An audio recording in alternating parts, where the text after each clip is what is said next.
cette question simple, c'est qui, ou plutôt c'est quoi Cravant? Voici notre réponse, subjective, en 10 petites minutes. Cravant, c'est tout d'abord le neveu d'Oscar Wilde, l'auteur du portrait de Dorian Gray, que l'on peut toujours aller embrasser au Père-Lachaise. Cravant, c'est aussi le poète aux cheveux les plus courts du monde, rédacteur de la revue Maintenant, par laquelle il se mettra à dos toute la scène artistique parisienne. Et c'est également un boxeur.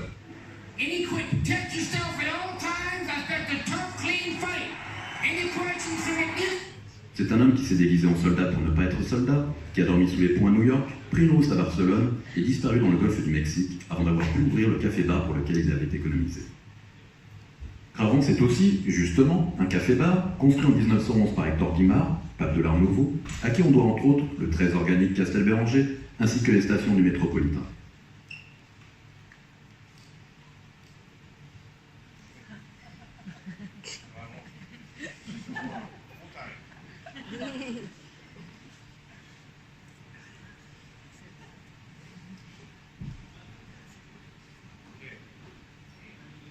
Cravant, c'est un café-bar qui se situe dans le 16e arrondissement de Paris, tout près du pont Birakem.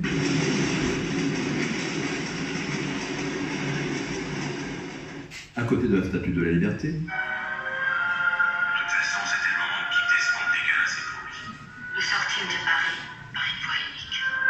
Reconnaissant deux des siens, la Statue de la Liberté nous adressait un salut fraternel. Et pas très loin de la Tour Eiffel.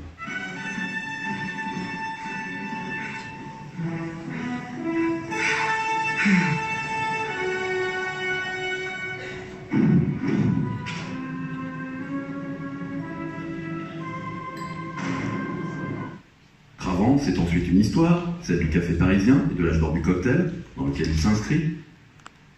Cravant, c'est un lieu où sont donc servis des cafés en noir et blanc et des cocktails en couleur. Cravant, c'est ouvert de 8h à 23h, 7 jours sur 7.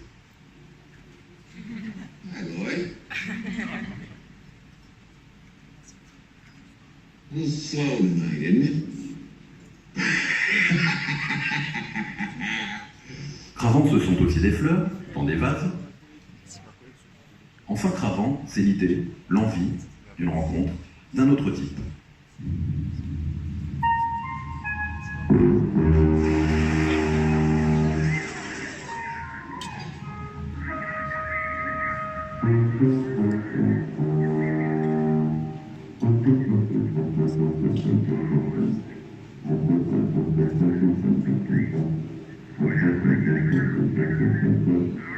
She put 6 quavers and pause.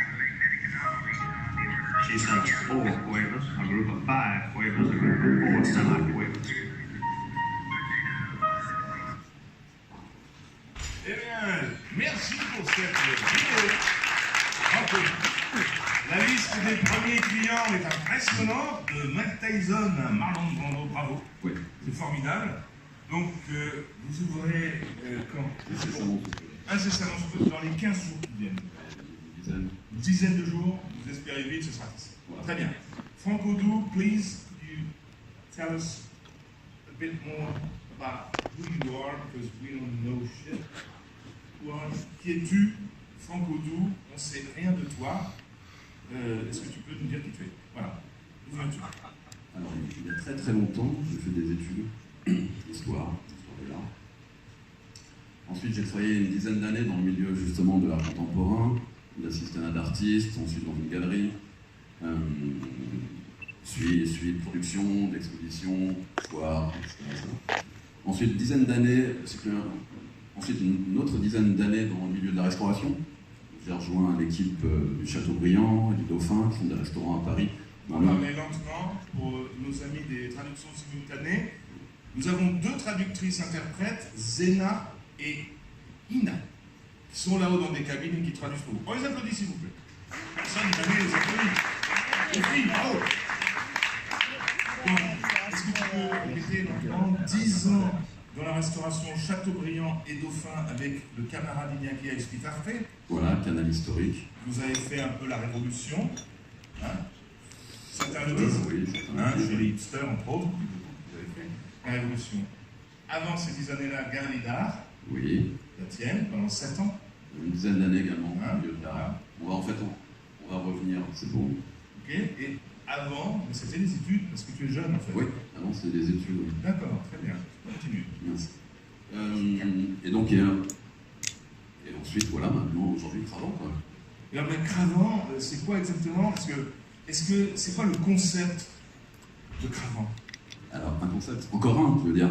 Non, j'espère pas que c'est un concept, parce qu'on en a beaucoup de concepts, on est habillé. Pas de concept. On est habillé pour l'hiver. Non, Cravant, c'est voilà, l'idée, l'envie, en fait, de penser. En fait, c'est un café-bar, tel que l'atteste l'enseigne, qui est au-dessus de la façade depuis 1911, pardon. Un café-bar, et effectivement, l'envie était de penser, peut-être de repenser le café parisien.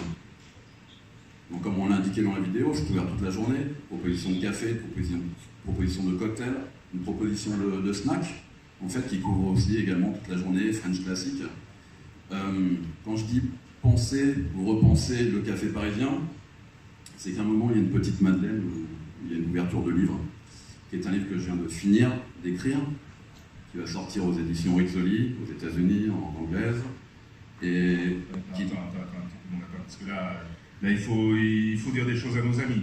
Donc, tu écris un livre. Le sujet du livre, c'est quoi? Le livre s'intitule French Modern, Cocktail in the 20s and 30s. Cocktail dans les années 20 et les années 30. Voilà, en fait, qui n'est pas un livre de cocktail, c'est un livre sur les cocktails d'un point de vue historique, culturel, social, voilà, sur l'âge d'or des cocktails, qui est celui de l'entre-deux-guerres. Je peux développer un peu? Ouais, alors attends. Oui. Tu fais un livre, tu crées un bar avec ton associé, Oui. Youssef, et bah oui, quand même. Et donc, vous créez ce bar, Oui. tu sors, toi, un livre que tu as écrit, un livre presque d'historien de l'art et de la vie des cocktails à Paris et ailleurs dans les années 20 et 30. Oui. Et tu nous balances Arthur Cravant, Voilà. C'est l'idée. En fait. boxeur, 2 mètres de haut, alors que tu mesures 1m65. 67. 67 exactement, 100 kilos. Ouais. Il faisait 100 kilos. Champion de France par défaut. Par défaut, exactement.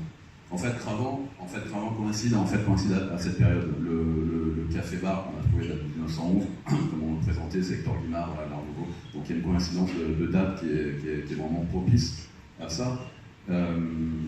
L'idée, le livre, comme je disais, c'est venu d'une réflexion simple en fait. Quand on s'intéresse un peu au cocktail, à un moment ou à un autre, effectivement, on commence à collectionner des livres, en tout cas on achetait des vieux, etc. Généralement, il y a une couverture, un nom, un titre, une date de parution. Parfois, il y a des recettes, très souvent des recettes à l'intérieur. L'idée... Une seconde, c'est pour la traduction. Parce que tu parles un peu trop vite. Tu parler plus longtemps. Ce que je te propose, c'est des exercices de respiration. Allez. Donc, des recettes.